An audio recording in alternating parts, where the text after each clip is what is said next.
Hello বন্ধুরা, আজকে তোমাদের সাথে শেয়ার করব মিষ্টি দইয়ের রেসিপি। আর এই মিষ্টি দই তৈরি হবে গুঁড়ো দুধ দিয়ে। দেখতে পাচ্ছ কতটা সুন্দরভাবে সেট হয়েছে, খেতে অনেক বেশি মজার হয় এই দইয়ের রেসিপি, একেবারে পারফেক্ট। এটা বানাতে সর্বপ্রথম এখানে একটা ছাকনা নিয়েছি আর তার উপর দিয়ে দিয়েছি সুতির কাপড়। এখন এর মধ্যে নিয়ে নেব হাফ কাপ দই। এখানে আমি টক দই ব্যবহার করেছি। এখন এটা 30 মিনিটের জন্য এইভাবে রেখে দেব, তাহলে দইয়ে যে এক্সট্রা জলটা থাকে সেই জলটা বেরিয়ে যাবে আর দইটা খুব ভালোভাবে সেট হবে। তো এখানে নিয়েছি 500 গ্রাম জল। জলটা একটা প্যানে দিয়ে দিচ্ছি আর এই জলে দিয়ে দেব 1 কাপ গুঁড়ো দুধ, মিল্ক পাউডার।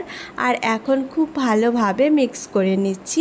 মিক্স করার সময় পরে আরও একটু জল আমি ব্যবহার করেছি, কারণ গুঁড়ো দুধটা অনেক বেশি ঘন হয়, তাই দুধের পরিমাণটা অনেক বেশি হবে।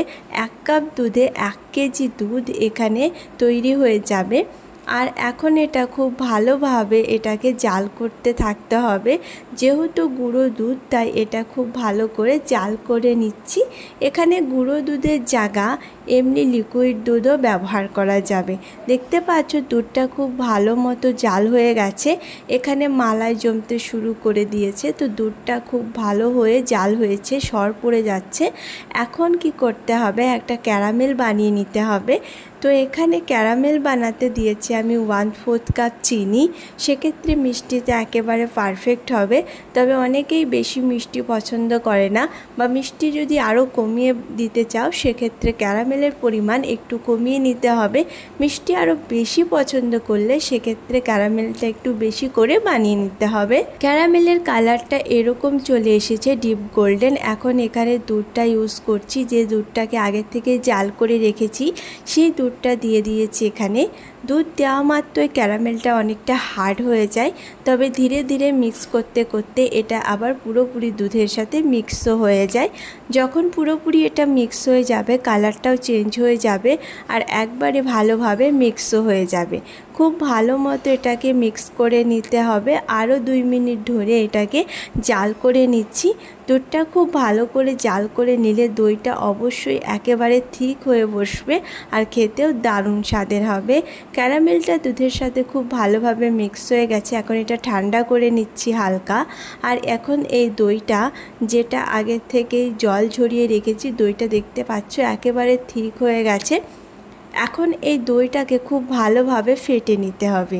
দইটা অবশ্যই আগে ভালোভাবে ফেটে নিতে হবে, না হলে মিক্স করলে কি হবে, ভালোভাবে মিক্স হবে না দুধের সাথে। তাই অবশ্যই দইটা আগে খুব ভালোভাবে একদম স্মুথ করে ফেটে নিচ্ছি। দইটা ভালোভাবে ফাটা হয়ে গেলে দেখবে একেবারে স্মুথ ক্রিমের মতো লাগবে, দেখতে পাচ্ছ। তাই দইয়ে যেন জল না থাকে, খুব ভালোভাবে জলটা ঝরিয়ে নিতে হবে। এখন এটা খুব ভালো মতো ফেটে নিয়েছি। এখন এই দুধের মধ্যে এই ফাটানো দইটাকে অ্যাড করছি। দেখতে পাচ্ছ দইটা কতটা স্মুথ হয়েছে। তো এরকমভাবে আধা কাপ দই এখানে আমি ইউজ করেছি। এখন দুধের সাথে খুব ভালোভাবে দইটাকে মিক্স করে নিচ্ছি। দুধটা হালকা কুসুম গরম আছে, খুব বেশি গরম বা খুব ঠান্ডা নেই, হালকা হালকা কুসুম গরম দুধের মধ্যে এই দইটা আমি মিক্স করে নিচ্ছি। আর এভাবে খুব ভালোভাবে মিক্স করে নিয়েছি। এখন এখানে আমি মাটির ভাঁড় নিয়ে নিয়েছি, তবে যে কোনো পাত্রে এই দইটাকে বসানো যাবে বা সেট করা যাবে। তো এখানে এই ভাঁড়গুলোতে দইগুলো সেট করে নিয়েছি, ছোট ছোট কাপেও আমি দইগুলোকে সেট করে নিয়েছি। আর এখন দইগুলোকে ভাপানোর পালা। দইটা যেহেতু ভাপিয়ে সেট করব, তাই 1 থেকে 1.5 ঘন্টার মধ্যে এই দইটা তৈরি হয়ে যাবে।